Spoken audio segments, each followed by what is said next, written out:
There are over 23,000 cryptocurrencies today, from altcoins like Ethereum all the way down to meme coins like Pepe. So why have they exploded, and do they have any value at all? I'm Layla Maiden. I cover all things money and investing, and I'm going to help break it down for you. Let's quickly lay out the basics. Crypto is a form of digital currency created on a blockchain, and a blockchain is simply a decentralized record-keeping system that stores data and organizes it in blocks and secures it through cryptography.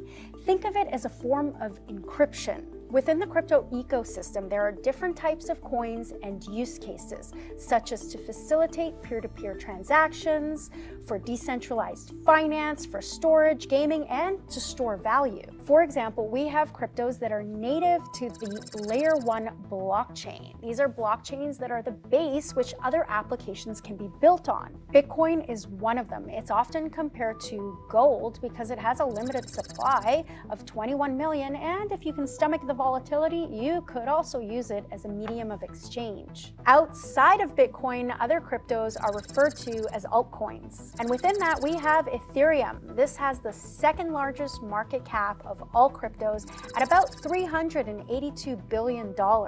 Its blockchain is popular for its ability to create smart contracts, which means transactions are automatically executed once conditions have been met.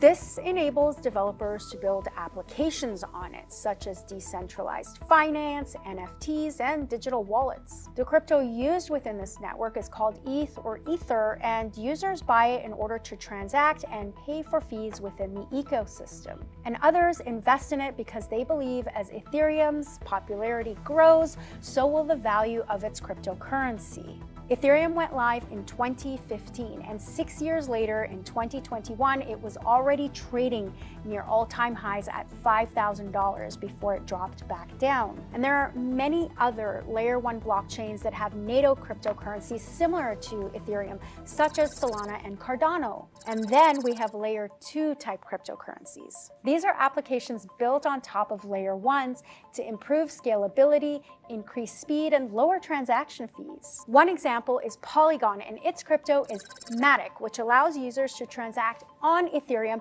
in a quicker and cheaper way. Other forms of cryptocurrencies are, for example, stable coins. These are pegged to real currencies like the US dollar. Some main examples of these are USD Coin and Tether. Traders will often use stablecoins as a way to swap out their gains from other volatile cryptocurrencies and hold it in the value of the US dollar. But even among these so-called stable coins, there are varying degrees of risk depending on how they are backed by real-world assets. Sometimes these coins can depeg from the value of the dollar if they're not backed and managed properly within their ecosystem. And finally, we have meme coins. And true to their name, they're often derived from internet memes and can be created on blockchains like Ethereum. Now, they don't necessarily serve a purpose, but they're popular because they're fun, they're cheap, and they have a community around them that can often cause their values to rally by thousands of percentages. Examples include Dogecoin, which is the largest in market cap for meme coins. It was originally created as a joke in 2013 by software developers who thought people were taking crypto too seriously. It uses an image of a Shiba Inu dog to represent it. But the joke was on them, because its value rallied by over 25,000% in 2021 before it plunged. And if that wasn't silly enough, an offshoot of that was created in 2020, actually called Shiba Inu, and that too became popular. Now, it's important to be able to differentiate between all of these different types of cryptocurrencies so that you understand the level of risk posed by each one. For example, Layer 1s that have more use cases, have been around longer, and have larger market caps could be seen as less risky. On the other hand, we have meme coins, and some of them could be scams or pump and dumps, especially the ones with really small market caps. That's because they could be so easily created, and certain people will promote them in order to increase their popularity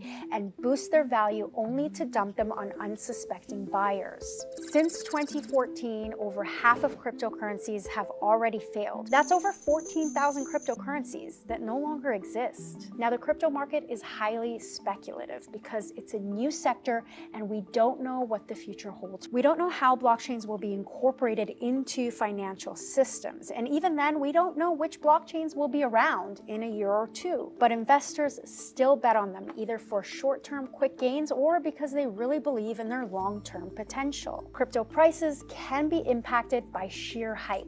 But historically, we have seen crypto's prices rally to extreme peaks every 4 years after Bitcoin's halving, when the rewards for mining are cut in half and supply is lessened. Now, if you've seen extreme profits from Bitcoin's price rallying, investors tend to take those profits and throw them at riskier bets in altcoins to see if they can make even more gains. And that also attracts bystanders who see altcoins prices rally and they too start making bets. Crypto can be attractive, but it remains highly risky, especially because we don't know how long some of these cryptos will even last.